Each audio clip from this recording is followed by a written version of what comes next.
il faut bien comprendre que nous assistons à la volonté de mettre en place une monnaie planétaire. Vous avez, en janvier 1988, la revue The Economist, porte-parole de la City de Londres, qui a présenté une revue avec la couverture « Soyez prêts pour une monnaie mondiale à l'horizon de 2018 ».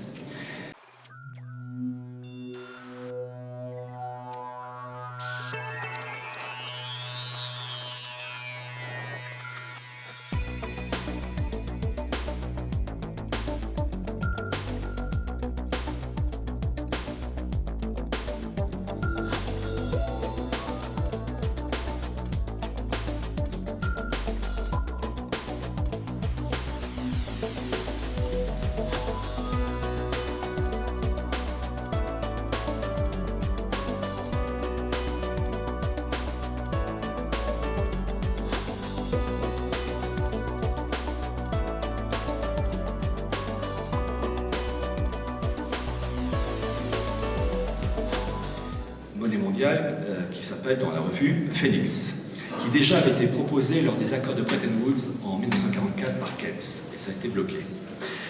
Et vous avez au sein de la City de Londres une volonté de détruire le dollar pour en faire une simple monnaie, non plus la monnaie de référence, mais une simple monnaie, une simple composante. Or, vous avez depuis 1969 ce qu'on appelle les DTS, les droits de tirage spéciaux, qui regroupent 5 monnaies.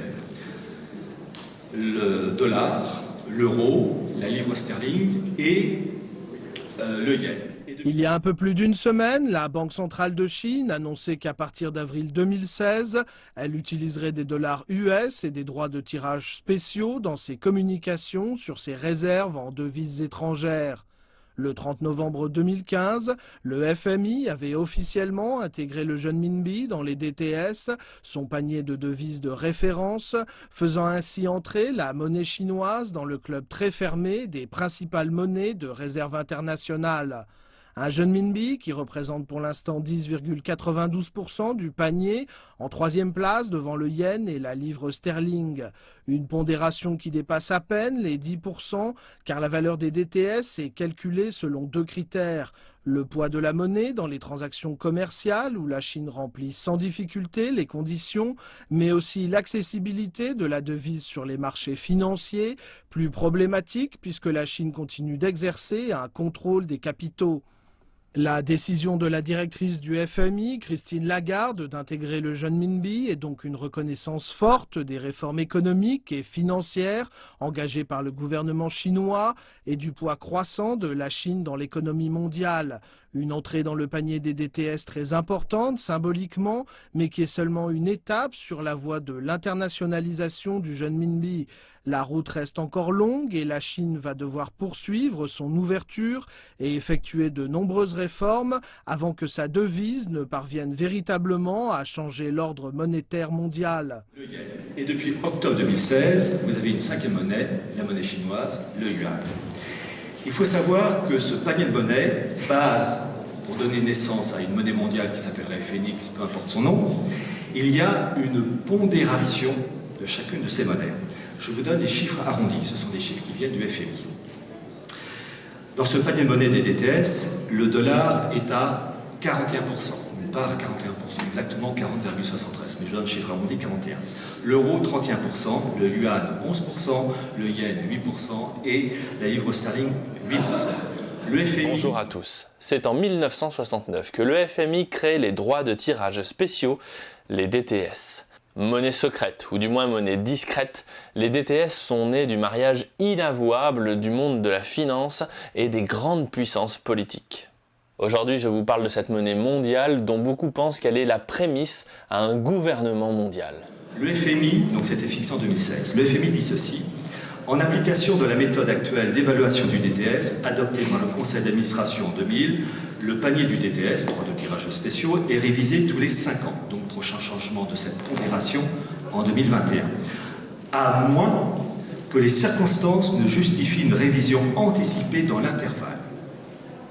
Donc, sauf événement prodigieux, en 2021, cette pondération sera modifiée. Okay, everybody, it's me, Gregory Manarino. It is Saturday, April 4th, 2020. Very unusual for me to be doing a video on a Saturday, but a couple of big things are going on, and I want to cover it. Let's start off with this. And I want you to Google it. I want you to search this for yourself. It's not just me talking about it. And I explained to you that this would happen way before it did. But the Federal Reserve has now literally become the central bank of the world. They are dollarizing the entire world for a reason here. This is a takeover on an unprecedented scale. I have explained to you all for an entire decade that the more debt a central bank, especially one that holds the world reserve currency, is allowed to issue or called upon to issue by their leaders, it does one thing. It makes them stronger. Central banks' product is debt. That's it. The more of their product they're allowed to issue or flood the world with, in this case, the Fed is dollarizing the entire world, feeding trillions of dollars to central banks around the world. Right now, it's happening right now to governments around the world. Well, when this is occurring, again, it vaults that central bank, in this case, the Federal Reserve, way beyond the top of the pyramid. And I want to clarify something real quick. There are still some people out here who have no idea and no conception about central banking or how it works. They still believe that the Federal Reserve is being made bankrupt. This can't happen. It's an absolute impossibility. And anyone who's saying, for example, I know this has been going around for a while, the president is going to take down the Fed because he's going to make them go bankrupt. Whoever started that or whoever is still keeping that in their back of their mind has no idea whatsoever how central banking works. This is nothing short of a takeover on an unprecedented scale, and the Federal Reserve has now literally become the central bank of the world.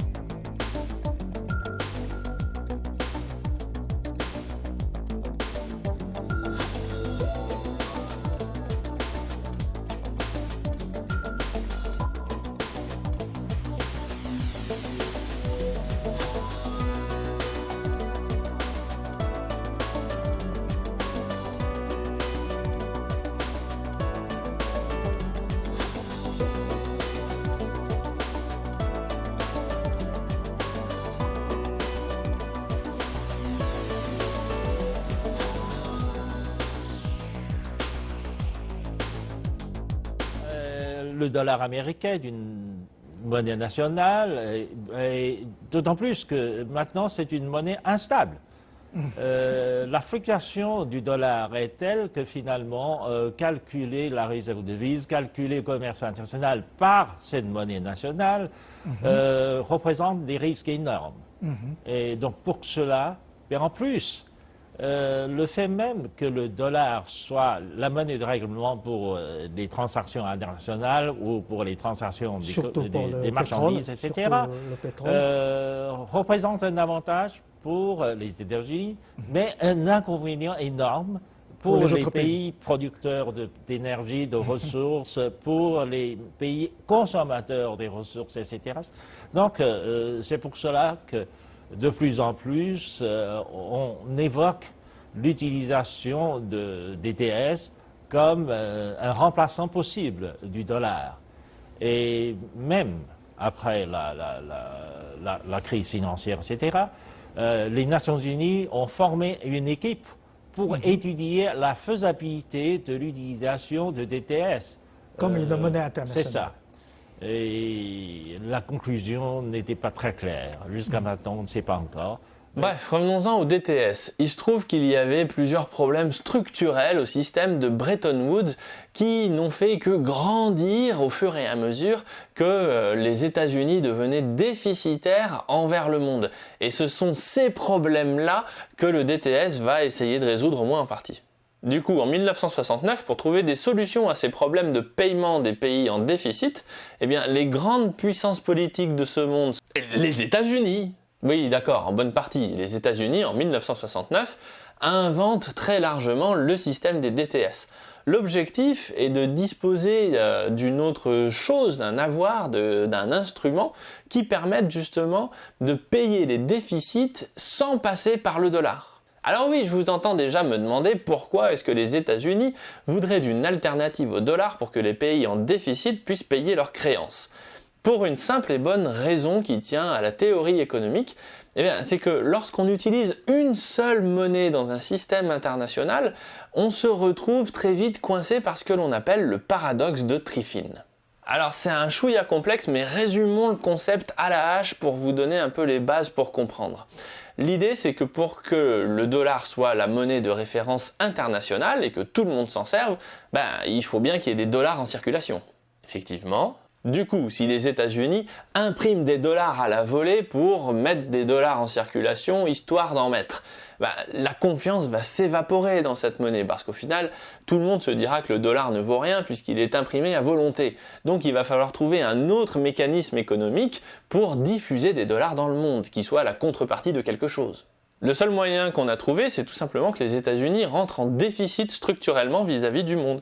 À chaque fois que quelqu'un vient leur vendre des bibelots, eh bien les États-Unis achètent et en contrepartie de cet achat, ils émettent, ils payent en dollars. Et du coup, il y a un pis-aller qui a été trouvé, c'est qu'au lieu de payer avec des dollars fraîchement imprimés, les États-Unis commencent à payer avec de la dette, avec des bons du trésor.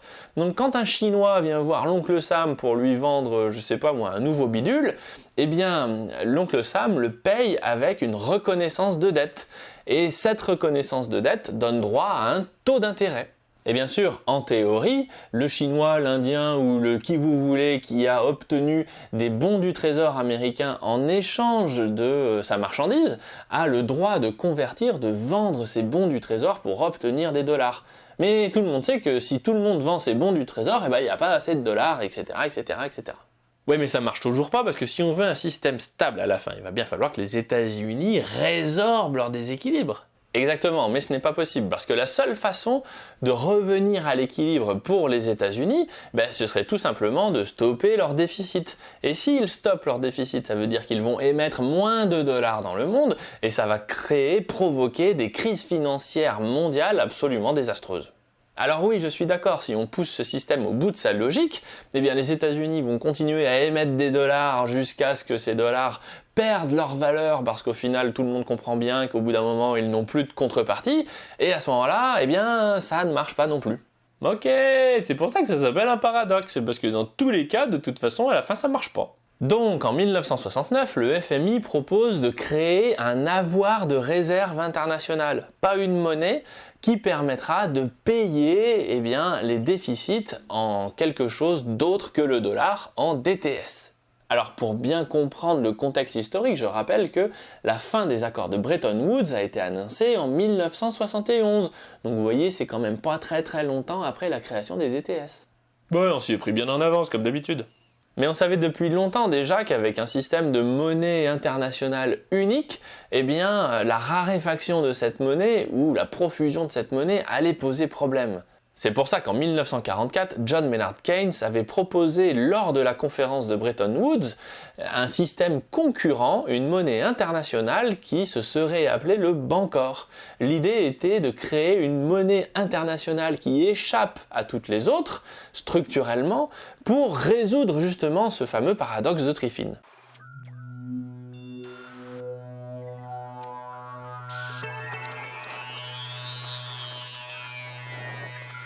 So you need to understand that it looks like this supposed broker deal by the president, kind of like his phase one trade deal with China. We have no trade deal with China. Let's talk about that real quick. Phase one was phase one. Then we're going to have phase two and then phase three. We don't even have phase two. So we got nothing here. That was another charade played on the American people and the people of the world. And who knows what is the truth here behind this production cut. Again, it looks like it was just a big, fat, ugly lie. Now, all of a sudden, it's not going to happen. Maybe it will, but it doesn't matter either way. In my view, there's a black hole under this market and they can't fill it. Number 3, so I already covered 2 points. Number 3, so we understand what happened yesterday. Big oil executives met with the president, the government, you, me, supposed to be a government of the people, by the people, for the people, but not in the new America. The new America, completely fascist, the merger of corporations and government. Well, we found out yesterday that big oil is going to get government assistance. Now, they're all lining up. They're all lining up. All of the energy producers in aggregate, no matter what type of energy they produce, they're all lining up for their bailout. And I'm going to let you in on a secret. They're all going to get it.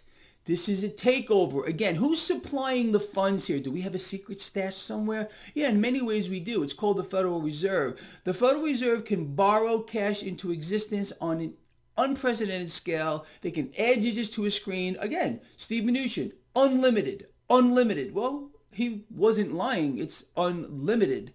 The debt has gone parabolic, and we're not even allowed to know what's going on. It's all being done in secret. All being done in secret. And again, this is all of this is a mechanism to allow the Fed to get even stronger, because the hub here in the new America, the real government has always been the banks. The banks run the show. You know that. How many times have you heard me say the world is not run by presidents, kings, queens, and monarchs or dictators? No. Whoever controls the cash controls the world. It's the banks. Period. Once you understand that, you'll see how insane it is to say, oh, the president's going to take down the Fed. He's trying to make the Fed bankrupt. It can't happen. It's an impossibility, and this narrative is literally laughable. Whoever started, again, has no conception of central banking or how they work. They don't understand that the single product of a central bank is debt, and the more debt they issue, the more powerful they become. And every day...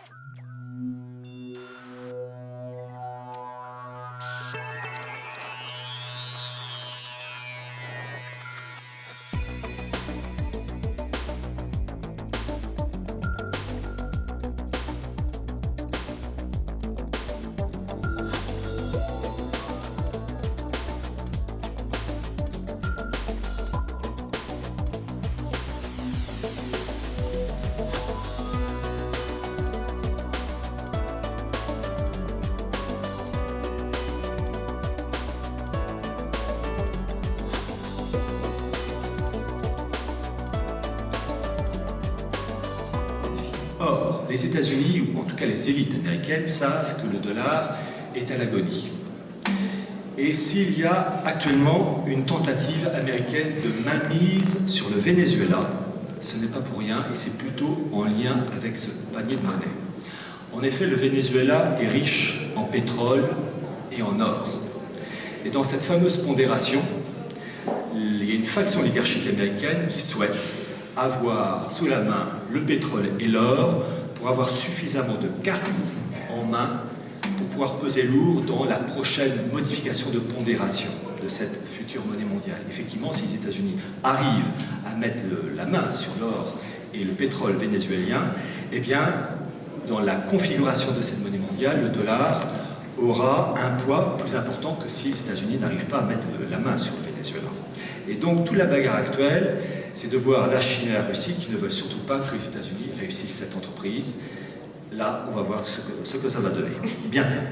Lo digo a Donald Trump, eres un miserable Donald Trump. No alcanzó a pasar una semana del polémico anuncio del presidente estadounidense Donald Trump y las alarmas volvieron a encenderse.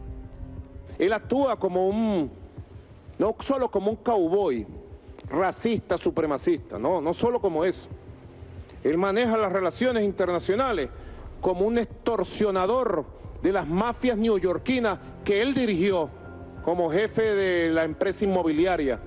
Si antes el mandatario prometió una millonaria recompensa para quien capturara a Nicolás Maduro, ahora su administración decidió enviar buques de la Armada a Venezuela, esto para, según dice, reforzar sus operaciones antinarcóticos en el Caribe. Hoy, Estados Unidos está lanzando operaciones antinarcóticos mejoradas en el hemisferio occidental para proteger al pueblo estadounidense del flagelo mortal de los narcóticos ilegales. No debemos permitir que los carteles de la droga exploten la pandemia para amenazar las vidas estadounidenses. Se trata de una de las mayores acciones militares de Washington en la región desde la invasión de Panamá en 1989. El objetivo en ese entonces era capturar al general Manuel Antonio Noriega para llevarlo a Estados Unidos a enfrentar cargos por lavado de dinero y narcotráfico. En esta nueva misión participarán buques de guerra de la Armada, aeronaves de vigilancia y equipos de fuerzas especiales. Así esperan duplicar la capacidad de antinarcóticos del país en el hemisferio occidental. Estas operaciones antinarcóticos mejoradas que ahora están en curso interrumpirán aún más el flujo de drogas ilícitas a Estados Unidos, negarán a nuestros adversarios los recursos financieros y desarrollarán la capacidad de nuestros países socios en toda la región. El Departamento de Justicia acusa además a Maduro de liderar el denominado Cartel de los Soles y de trabajar junto a la extinta guerrilla colombiana de las FARC. Además, lo apunta como el responsable del tráfico de unas 250 toneladas de cocaína por año. Mientras, para Venezuela, el plan no sería más que una manipulación horrorosa de parte de Trump para tratar de desviar la atención de lo que para ellos es un mal manejo de Estados Unidos ante la pandemia. La República Bolivariana de Venezuela repudia enérgicamente las declaraciones hechas por Donald Trump por desviar la atención de la trágica crisis humanitaria que experimenta ese país como consecuencia del errático manejo de sus autoridades ante el COVID-19. Pretenden agredir a Venezuela con infamias y amenazas. El líder opositor venezolano Juan Guaidó celebró en un comunicado el despliegue como una acción positiva para frenar las redes narcoterroristas que ha impulsado, según dice, el gobierno de Nicolás Maduro. Every day, the Fed is issuing more debt or called upon to issue more debt. Again, what do we got? Pelosi and the president on the same page. We need more stimulus. We need more debt. It makes them stronger, not weaker. And I can promise you, come next week, the Fed is going to be stronger than they are now because they are dollarizing the entire world. Once you realize what you're seeing, that this is a takeover like we have never seen before without firing a single shot, you will understand more clearly what's actually going on. Until that time, you will be...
Pay attention to the fact that the Fed is now the central bank of the world, all by design, many, many decades in the works here. Pay attention to how energy is getting bailed out now. They're all lining up. It's incredible. It really is to see this happen. It's so, so un-American. I don't know another way to put it. But again, this is the new America, this new national socialist philosophy, and there's going to be a terrible price to pay. But now this is a constant subject for our discussions, and we are discussing the questions of setting up a new set or emergence of new set of reserve currencies, including possibility of emergence of ruble as such a currency, even if it's not reflected in our declarations, and the question of supranational currency. Incidentally, I can probably have good news to you. In my pocket there is a supranational coin, which was a gift given to me. And this is one unit of testing, probing unity and diversity it's referred to, and it's referred to as international currency, United Future. Ce qui rend le phénix aussi connu et populaire à travers l'histoire, c'est surtout les valeurs qu'il représentait. Cet oiseau légendaire était très souvent associé à la force éternelle et à l'immortalité, ce qui le rendait très populaire auprès de ceux qui pensaient avoir la capacité de surmonter les obstacles qui se dressaient devant eux et de continuer d'avancer et de croître. C'était le cas par exemple de l'Empire romain qui voyait chez cet oiseau mythique un symbole de renouveau et de persévérance. Face à la superclasse mondiale, je crois qu'il faut être ni pessimiste, complotiste, ni angélique. Pas de pessimisme. C'est-à-dire que la superclasse mondiale, bon oui, c'est vrai qu'elle a réussi à nous censurer, oui, elle a réussi à diriger nos gouvernements, mais en réalité, à l'échelle du monde, elle échoue. D'ailleurs, regardez, ce qui est très frappant, une preuve d'ailleurs que les complotistes ne se cachent pas, vous allez sur le site du Forum économique mondial, le fameux forum de Davos, et vous lisez le rapport Global Risk. Tous les ans, il y a un rapport qui s'appelle Global Risk. Ce qui est déjà, le titre est déjà remarquable. Mais quand vous lisez ce rapport, qu'est-ce que vous comprenez ? C'est que tout est un risque pour la superclasse mondiale. Tout devient un risque. Les élections, le climat, la démographie, la Chine, l'Iran, enfin, on n'en sort plus. C'est-à-dire qu'en fait, le monde... Quand on lit ce rapport, on se dit, franchement, l'élite dirigeante, elle a peur de tout. Elle considère que le monde est un problème. Alors, évidemment, c'est tapé en plein milieu. Donc, je dirais, il faut être un optimiste historique. Mais, en même temps, il ne faut pas céder à l'angélisme. Pourquoi ? La superclasse mondiale incarne un pouvoir qu'il faut mettre au pas. Le pouvoir de l'économie et de la finance mondialisée et dérégulée. Ça ne va pas se faire tout seul. Et comme on le sait en France, au moins depuis Montesquieu, c'est le pouvoir qui arrête le pouvoir. Ce n'est pas les manifestations dans la rue, etc. Il faut arriver à créer un rapport de force pour remettre la fonction économique et financière à sa place. Ça ne se fera pas tout seul. Ça, c'est un premier point. Deuxièmement, on ne doit pas oublier, et je pense surtout en ce moment, quand on voit l'actualité, ce pouvoir est dangereux. Ce pouvoir est dangereux. Pourquoi il est dangereux ? Il se rend bien... Bon, les gens du forum de Davos ne sont pas des ânes. Ils se rendent bien compte que le monde est en train de leur échapper. Et je pense qu'on ne peut pas exclure l'idée que certains d'entre eux pensent qu'un bon petit conflit, ça permettrait quand même de reprendre la main. Hein ? Et donc... c'est quand même un pouvoir très dangereux, qui peut nous embarquer dans des histoires, dans des confrontations mondiales. Mais comme le monde est devenu multipolaire, on n'est plus les seuls à avoir la puissance. En face de nous, il y a des pays, des blocs de civilisation, c'est la caractéristique de la multipolarité, qui sont respectables maintenant. Hein. Donc attention, c'est un pouvoir, certes, qui à long terme, je pense, est condamné, mais aujourd'hui c'est un pouvoir dangereux. Et donc c'est pour ça qu'il faut lutter contre la superclasse mondiale, et j'espère que je ne vous ai pas complètement endormi.